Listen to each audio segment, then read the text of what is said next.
Allô, allô, chers parents! Aujourd'hui, c'est le printemps. Est-ce que tu es prêt à faire un petit peu de ménage? Faire un petit peu de nettoyage pendant ce début de printemps? Évidemment, on est tous à la maison ou en grande partie à la maison. On a presque juste ça à faire actuellement, du beau ménage.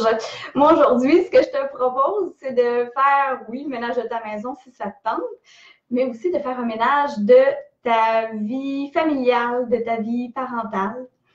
Je t'en parle dans quelques minutes. Je laisse les gens se connecter. Évidemment, moi, je ne me suis pas annoncée. J'y vais avec le temps que j'ai pour vous faire un petit coucou.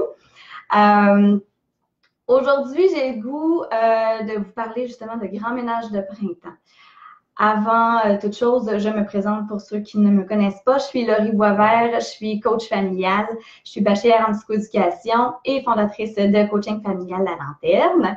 Donc, mon travail, c'est d'accompagner les familles qui vivent certaines difficultés, que ce soit en individuel ou en familial. Donc, je vous outille dans votre rôle parental, dans votre vie d'enfant aussi, à mettre des interventions en place, des trucs en place qui sont simples, qui sont faciles d'application pour vous permettre d'avoir plus de plaisir au quotidien. Donc, je le fais à domicile, à distance, et j'outille aussi les éducatrices en milieu de garde en offrant du support pédagogique. Donc, allons-y sur le moment. Donc, on va parler du grand ménage de printemps aujourd'hui. Donc, j'ai le goût de lancer quelques petites réflexions par rapport à ta vie familiale. Donc, quand on parle grand ménage, ben, on parle de se débarrasser parfois de choses qui peuvent nous déranger, épousseter un peu, enlever la poussière. On va s'assurer d'enlever en fait de notre maison des trucs qui peuvent nous nuire. Donc, si on fait un petit lien avec ta vie familiale, c'est de voir, ben, est-ce qu'il y a des trucs dans ta vie parentale dont tu voudrais te débarrasser? Est-ce qu'il y a des patterns que toi, tu utilises régulièrement en réaction par rapport au comportement de tes enfants qui te nuisent actuellement? Puis que tu le sais très bien, en fait, que c'est pas quelque chose qui est aidant pour toi, puis que tu voudrais te débarrasser. T'sais, actuellement, on est 24 heures sur 24, 7 jours sur 7 pour la plupart avec nos enfants. On a comme le temps de se regarder aller, puis on a beaucoup plus d'occasions de voir certaines de nos réactions, puis de s'observer, s'analyser. Là, actuellement, il y a peut-être des choses que tu dis, ouais, moi, quand j'interviens de telle manière, ça n'a pas l'air d'aider ma situation. Hein? Ça empire la situation. Ben, peut-être que c'est le moment de se dire, OK, mais qu'est-ce que je pourrais faire à la place maintenant pour que ce soit plus aidant pour favoriser le bien-être de mon enfant, favoriser mon bien-être à moi. Faisons un petit ménage. OK? Fait qu'il y a moyen de regarder un petit peu, faire du ménage dans tes propres réactions par rapport à ton enfant.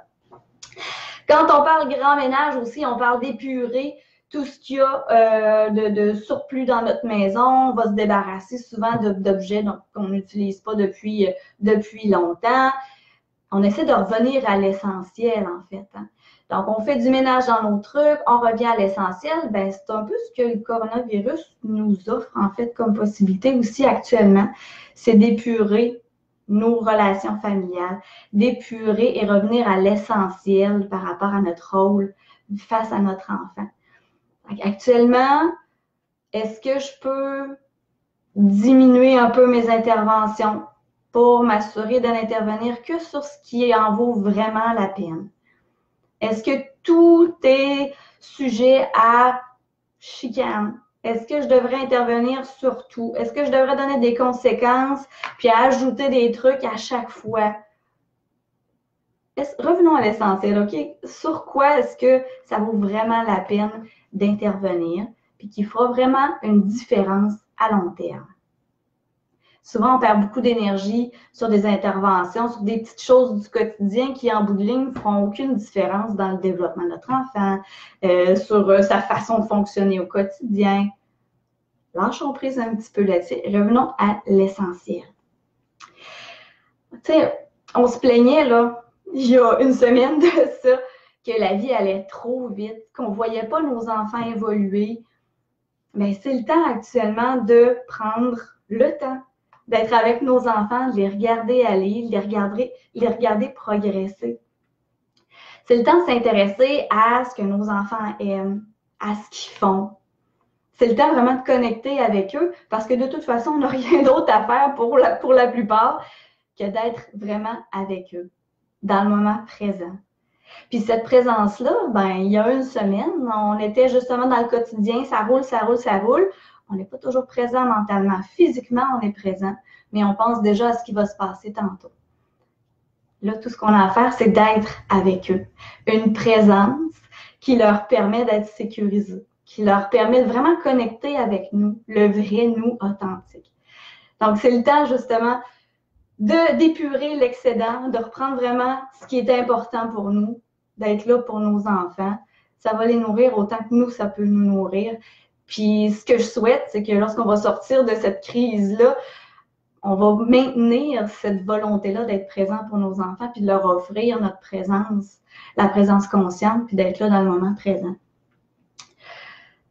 Quand on fait du ménage de printemps, on restructure aussi notre maison. Je fais un ménage de mon garde-robe, c'était le bordel là-dedans, je replace mes trucs pour que ça soit fonctionnel. Je vais dans mon sous-sol, j'ai garoché mes trucs là-dedans avant que l'hiver arrive, là, c'est peut-être le temps de faire un ménage. Mais c'est la même chose dans ma vie familiale. C'est le temps de regarder dans ma façon de m'organiser à la maison. Est-ce que ce que je faisais, c'était optimal? Est-ce que ma routine était efficace? Est-ce que ça répondait aux besoins de chacun? Est-ce que ça valait la peine de faire les devoirs de mes enfants tout de suite en arrivant de l'école? Ou finalement, je me rends compte qu'ils étaient tellement brûlés en venant de l'école, ça leur prenait peut-être une petite période tampon avant d'entamer les devoirs.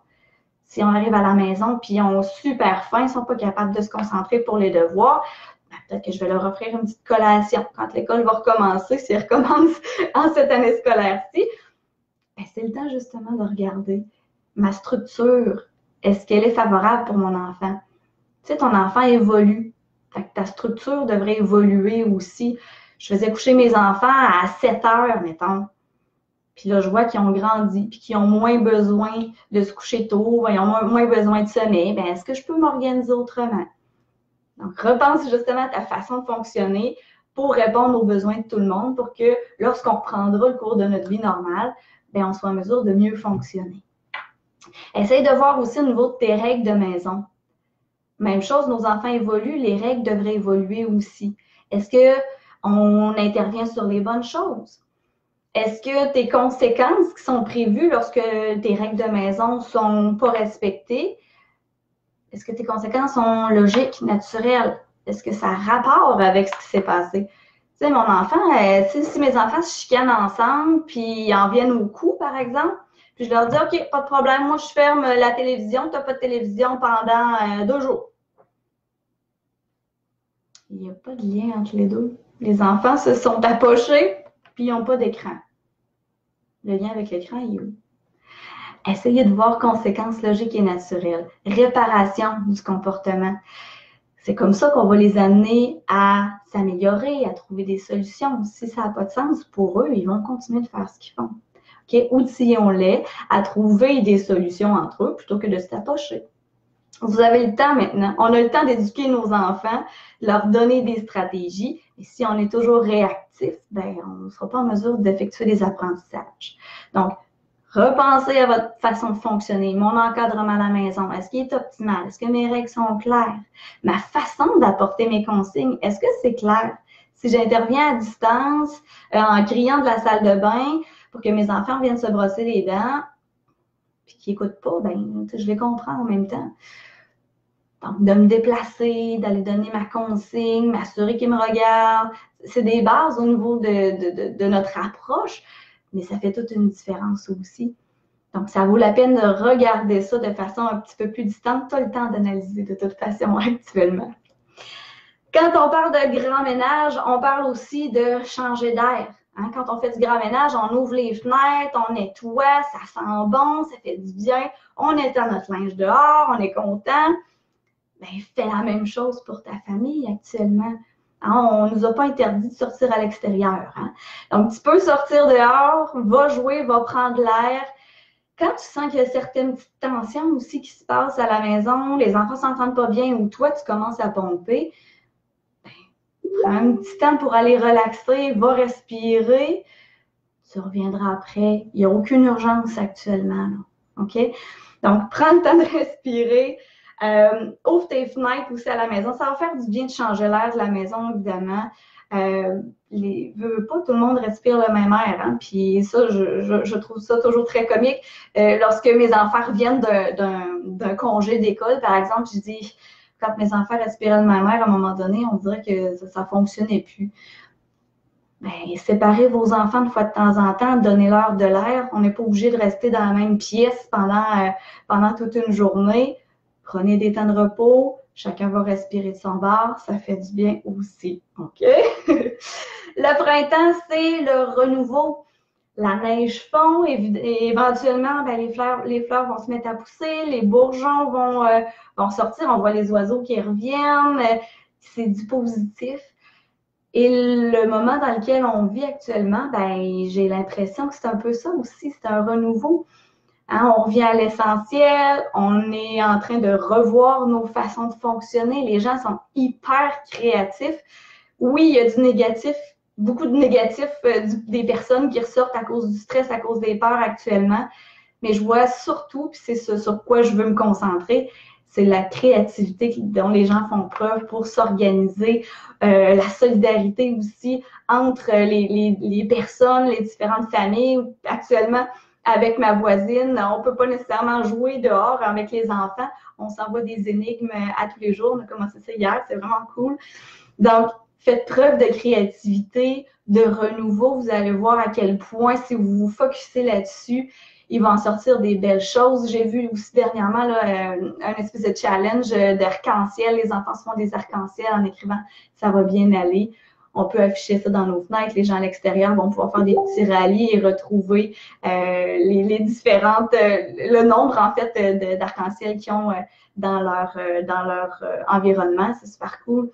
Alors, pensée créativité, grand ménage, c'est le temps de faire une introspection, une réflexion sur votre façon de gérer en fait votre vie familiale, puis vos relations avec vos enfants, puis en retirer vraiment ce qui est bon pour vous, ce qui est bon pour vos enfants.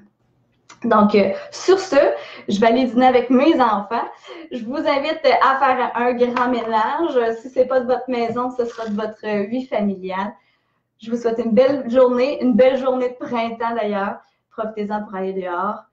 Profitez de vos belles journées. Prenez soin de vous. Salut.